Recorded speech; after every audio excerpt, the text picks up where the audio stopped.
सूरमे दा जग ते मकाम हुंदा है, रहिंदी दुनिया तक यारो नाम हुंदा है।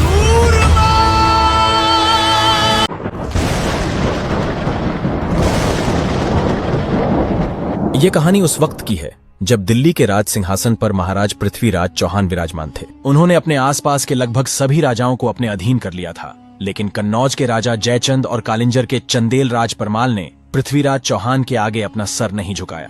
राजा परमाल का विवाह उरई के राजा वासुदेव की बेटी मल्हना से हुआ था। मल्हना की दो छोटी बहनें भी थीं, देवलदे और तिलका, जिनका विवाह राजा परमाल के दो वीर सेनानायक और सगे भाई दक्षराज और वत्सराज के साथ हुआ था। इधर सिरसा में तिलका ने मलखान नाम के एक पुत्र को जन्म दिया।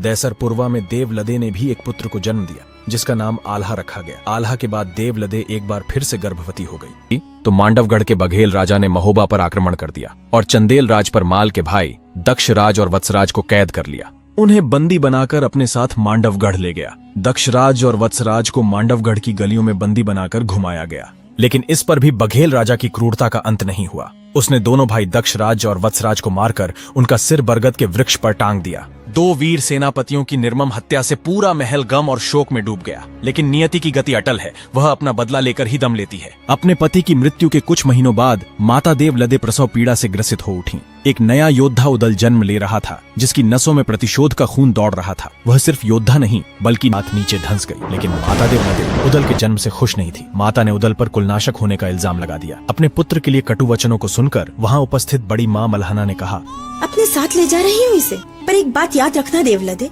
आगे चलकर यही बालक राज्य का नाम रोशन करेगा और अपने पिता की मौत का बदला लेगा। ये धर्म की माता है मालंडे, जो उदल को तीनों बचा। समय बीतने के साथ गुरु गोरखनाथ महोबा पधारते हैं।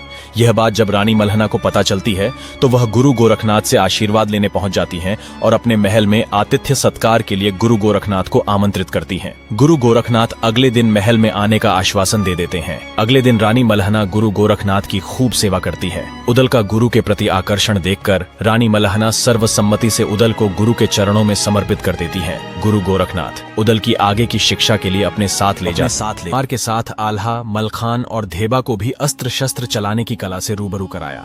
देखते ही देखते सभी बालक समय के साथ अपनी किशोरावस्था पार कर गए, लेकिन फिर भी दक्षराज वत्सराज की मृत्यु के पश्चात महोबा की रियासत कमजोर हो गई थी और राजा परमाल को आसपास के राजाओं के सामने अपना सिर झुकाना पड़ता था। समय के साथ उदल भी अपने गुरु से 12 वर्षों की कठिन शिक्षा ग्रहण कर वापस महलों में लौट आया। एक दिन राजा परमाल अपनी राजसभा में बैठे नगरों पर हो रहे लुटेरों के हमलों की चर्चा कर रहे थे कि तभी लुटेरों का आक्रमण हो गया। लुटेरे महिलाएं और बच्चों को भी अपने साथ उठा ले गए। उसी समय नगर भ्रमण पर निकले उदल का सामना लुटेरों से हो गया। उनके सामने उनका साक्षात काल खड़ा था। आगे का वीडियो देखने के लिए चैनल को सब्सक्राइब करें।